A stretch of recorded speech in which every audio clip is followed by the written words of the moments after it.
नमस्कार बच्चों, आप लोग कक्षा 10 पास करते हुए अब कक्षा 11 में प्रवेश लेने के इच्छुक होंगे। अब आपके दिमाग में सबसे बड़ी विपदा इस तरह की स्थिति बन सकती है कि आप गणित लें या जीव विज्ञान लें, या फिर आप कहते हैं ये थोड़ा कठिन सब्जेक्ट हो जाते हैं और हम लोग आर्ट साइड ले लेते हैं।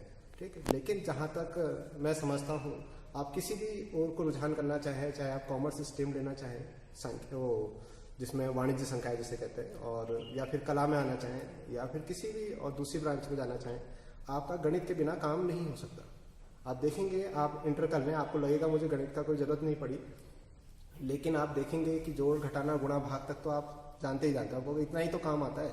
लेकिन बाद में जब आप ग्रेजुएशन में आएंगे या पीजी करेंगे तो आपको ऐसा लगेगा यार काश मैंने गणित पढ़ ली होती, शौक से भी पढ़ ली होती तो बहुत काम आती है आपके। तो इससे अच्छा मैं तो ये सोचता हूँ कि कक्षा जो आर्ट साइड के विद्यार्थी होते हैं उनको भी कुछ सब्जेक्ट, कुछ टॉपिक्स उनको भी पढ़ाए जाने, अलग से उनकी गणित की किताब बनाई जाती, उनके लिए वो टॉपिक पढ़ाए जाते हैं ताकि उनके आगे काम आते हैं। तो ना वो लोग बाद में मैं देखता हूँ ग्रेजुएशन में या पीजी करते वक्त तो बड़े परेशान होते हैं, वो कहते हैं हमने कभी गणित पढ़ी ही नहीं और आज हमको ये पढ़ना पड़ रहा है।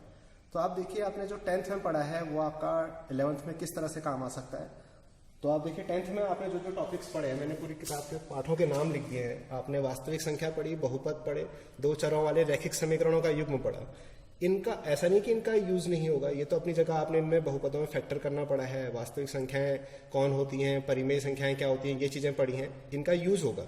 लेकिन डायरेक्टली वहां कोई कनेक्शन नहीं है। द्विघात समीकरण जो एक ऐसा पार्ट है जहां से कनेक्शन आता है आपका। द्विघात समीकरण आप पढ़ते थे किस रूप में होती थी, ax² + bx + c = 0 रूप में, जहां आप मूलों के रूप के बारे में बात करते थे और एक कंडीशन आपकी वहां अटकती थी कि मूल वास्तविक नहीं होंगे। तो आप जिस टॉपिक में मूल वास्तविक नहीं होंगे, जिस टॉपिक में कहते थे, वहीं से हम कक्षा 11 में आएंगे। तो आप कॉम्प्लेक्स नंबर मैंने लिखा है इंग्लिश में, क्योंकि अब आप 11th में इंग्लिश में पढ़ना शुरू करते हैं, कुछ टॉपिक्स को ज़्यादा अच्छा रहेगा। Complex number and quadratic equation लिखा है। क्वाड्रेटिक इक्वेशन जो लिखा है वही द्विघात समीकरण है, और कॉम्प्लेक्स नंबर जो होती है वो सम्मिश्र संख्याएं होती हैं।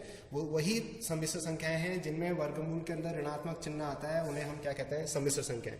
तो ये जो वास्तविक संख्याएं आपने पढ़ी, ये भी वहीं कनेक्ट हो जाएंगी, बढ़ जाएगा कुछ रिजल्ट। तो ये पोर्शन को आप डायरेक्ट कॉम्प्लेक्स नंबर से जोड़ के पढ़ेंगे।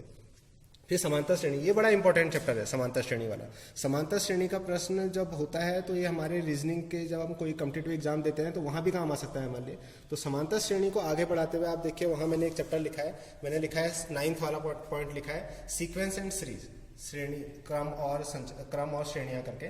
तो सीक्वेंस एंड सीरीज के अंदर दो चीजें पढ़नी पड़ती है, एक तो यही पढ़ना पड़ता है हमें समांतर श्रेणी, और दूसरा इसके साथ एक नई चीज पढ़ेंगे हम लोग, गुणोत्तर श्रेणी।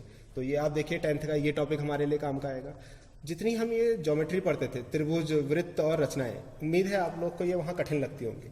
थोड़ा यहाँ खुश हो जाइए, अब आपको उस तरह की रचनाएं करना या फिर उन प्रमेयों को सिद्ध करना या उस तरह के प्रश्न हल करने से आप बच जाओगे। ये आपके लिए मेरे हिसाब से बहुत खुशी की बात है। लेकिन ऐसा नहीं कि उनके थ्योरमों का प्रयोग नहीं करूंगा, थ्योरमों का प्रयोग होगा, लेकिन सिद्ध करने वाले रिजल्ट अब नहीं आएंगे।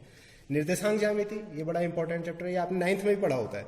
निर्देशांक ज्यामिति जिसमें आप कार्तीय रूप पढ़ते थे, x अक्ष, y अक्ष, कहाँ धनात्मक होता है, कहाँ ऋणात्मक, दो बिंदुओं के बीच की दूरी, क्षेत्रफल निकालना त्रिभुज का, इस तरह की चीजें पढ़ी होती है। उसी को आप आगे आके देखेंगे, यहाँ भी बड़े टॉपिक में आ जाएगा कि स्ट्रेट लाइन और कोनिक सेक्शन पड़ेगा। और स्ट्रेट लाइन और conic section competitive examination point of view से बहुत इंपॉर्टेंट टॉपिक है। मींस IIT JEE वगैरह जो एग्जाम देते हैं हम लोग, स्ट्रेट लाइन और कोनिक सेक्शन, और ये चीज हमारे 12th में भी काम आती है, इसकी नॉलेज काम आती है। ये टॉपिक एक्चुअल में कुछ काम नहीं आएगा मेरे।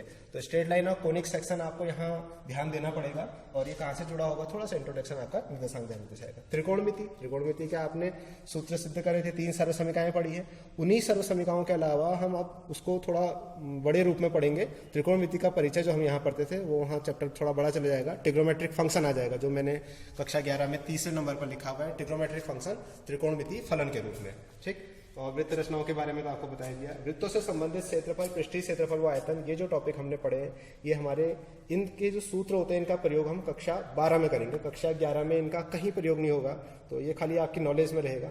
लेकिन सांख्यिकी और प्रायिकता दोनों ही चैप्टर क्रम से, यहाँ भी लास्ट के चैप्टर थे, और आप देखिए जो 11th की बुक आप देखोगे वहाँ भी ये चैप्टर लास्ट में, सांख्यिकी को अंग्रेजी में स्टैटिस्टिक्स कहते हैं। यहाँ आप पढ़ते थे जैसे मीन, मोड, मीडियन, मीन से माध्य, माध्यिका और बहुलक। यहाँ क्या होगा, जब हम कक्षा 11 में पढ़ेंगे तो यहाँ माध्य, माध्यिका की जगह पर माध्य विचलन और मानक विचलन आ जाएगा। ये दो चीजें आ जाती हैं आपकी। और इस तरह का पढ़ेंगे। प्रायिकता तो हमने मेरे ख्याल में अब तो 6, 7, 8 में भी शुरू, 8 में है शायद, 8, 9, 10 में पढ़ते हुए आए, उसी को थोड़ा आगे बढ़ाते हुए हम 11 में भी प्रोबेबिलिटी, प्रायिकता को अंग्रेजी में प्रोबेबिलिटी कहते हैं, उसका कुछ शब्दों का नॉलेज लेंगे। और कक्षा 12 में फिर हमारे चैप्टर काम का आएगा।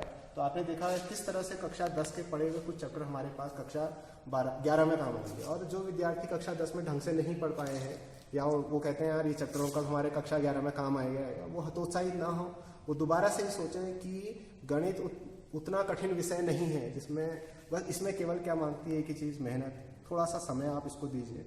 और जो चीज़ आपको कोई भी टीचर, आपसे बड़ा बच्चा भी, आपसे बड़ी कक्षा का विद्यार्थी भी आपको अगर कुछ समझाता है तो आप उसको समझिए और उसके बाद उसका अभ्यास कीजिए। जैसे कहा भी गया है, करत करत अभ्यास के जड़मती हो सुजान, रस्सी आवत जात रे सिर पर होत निशान। मीन्स जब पत्थर पर रस्सी को बार बार घिसा जाता है तो उस पर सिर के निशान, उस पत्थर पर जब निशान बन सकते हैं, तो हमारे दिमाग में गणित के सूत्र क्यों नहीं आ सकते।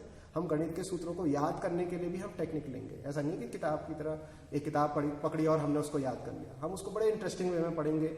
और हम आज से शुरू कर रहे हैं अपना कक्षा 11 के लिए कुछ वीडियोस। उम्मीद है आप लोग इसको देखें, क्योंकि लॉकडाउन पीरियड चल रहा है, स्कूल में पढ़ाई निरंतर नहीं हो पा रही है। तो और स्कूल में पढ़ाई निरंतर होने के बाद भी ये वीडियोस आपके काम आएंगे। क्यों काम आएंगे? किसी दिन कोई टीचर नहीं आएगा तो आप इन वीडियोस को कह सकते हैं कि प्रधानाचार्य जी से या किसी अन्य अध्यापक से कि हमें ये वीडियोस दिखा दीजिए। आपके पास स्मार्टफोन नहीं भी हैं तो स्कूल में ये सुविधा उपलब्ध रहेगी और भविष्य में आपके बहुत काम आएगी। उम्मीद है आपको यह पसंद आया होगा। धन्यवाद।